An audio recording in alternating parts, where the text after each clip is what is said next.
talk about the Millennials and the Generation X and Generation Y. What do you want to know about Generation Gap? You want to learn about Whatever you want to tell me. Financial gap, the professional Everything. gap, okay. So every generation thinks that the next generation is lazy. They don't know what they're doing. And every generation thinks that the previous generation are archaic and they're stuck in their own ways. The reality is neither that or the other. It's somewhere in the middle. I do think that the future generations have it really tough. You're being constantly watched, constantly judged, constantly held to standards that are impossible. You have no break for yourself. And that's a difficult place to be. You add to that the fact that there's a huge wealth gap between each generation. I mean, you look at today's Gen Zers and millennials and Gen Zers, it's normal to live with their parents until they're well into their 30s or 40s. And it's almost impossible to have a family nowadays on a single income, which means you'll have people that are in their 30s, for example, and they can't afford an apartment without getting a roommate, which is unheard of in the previous generations.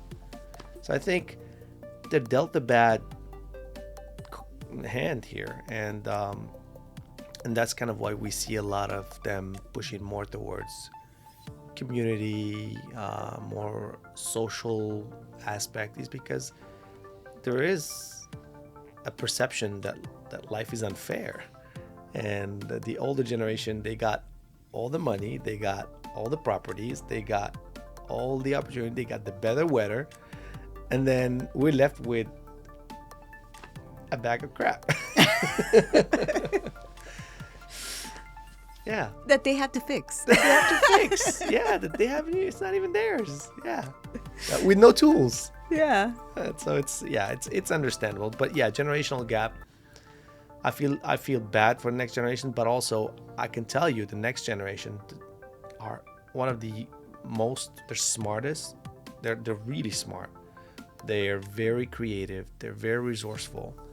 And just the way social media has changed, like, we didn't grow up in social media, but they grew up in social media. So yeah, all this pressure that they get from always being watched and constantly being judged, they found ways to kind of transform it into this drive and energy that really, really brought some creative aspects that I have not seen from previous generations at a very young age.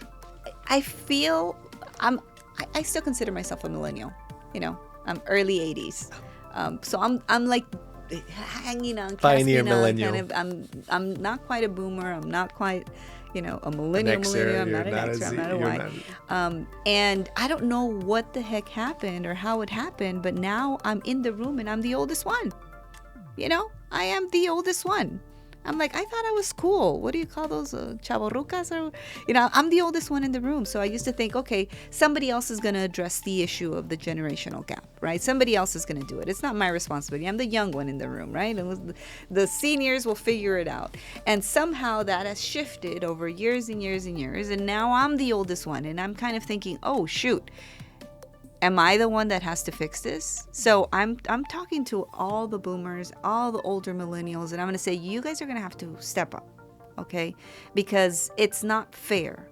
It's not fair, the card that the Generation Y and X are being dealt. They're going to be the solution. They're going to be the ones fixing climate change. They're going to be the ones increasing or decreasing the carbon footprint that we're living in. They're going to figure out how to cure cancer, okay, because the numbers are just crazy right now. And they're going to increase our life expectancy.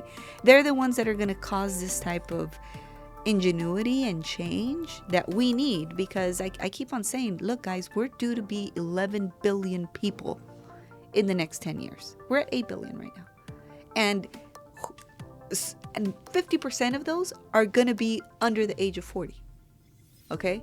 So you're going to have more people living in this world, and most of them are going to be young, right? So we got to stop acting like we got it figured out. By we, I mean millennials and older millennials and boomers. We don't got it figured out. And as a humanity as a whole, We need the people who are going to figure it out are going to be the youngsters, and we need to help them. We need to extend that hand and figure out how we're going to get them the skills that they need to not only survive but thrive, because we need them to thrive. It is in our own best interest for them to thrive, because again, they're going to be solving the issues that we can't solve. Our brains think differently. They were wired differently. They grew up with computers. We didn't. Okay, we don't understand certain things that they understand. They are going to fix it in a way that we can't even imagine, because their brains are wired differently. So let's stop thinking like we know it all, and they're, they got to figure it out, and they got to get. I've heard it before where they say, hey, they got to get with the program. They got to understand how work is. No, we got to reimagine what work looks like. We got to reimagine what education looks like. We got to reimagine the way community building looks like, because they're the answer. They're the future. All right. Well, thank you for seeing the podcast. Hope you like the content. Don't forget to share, like, and subscribe.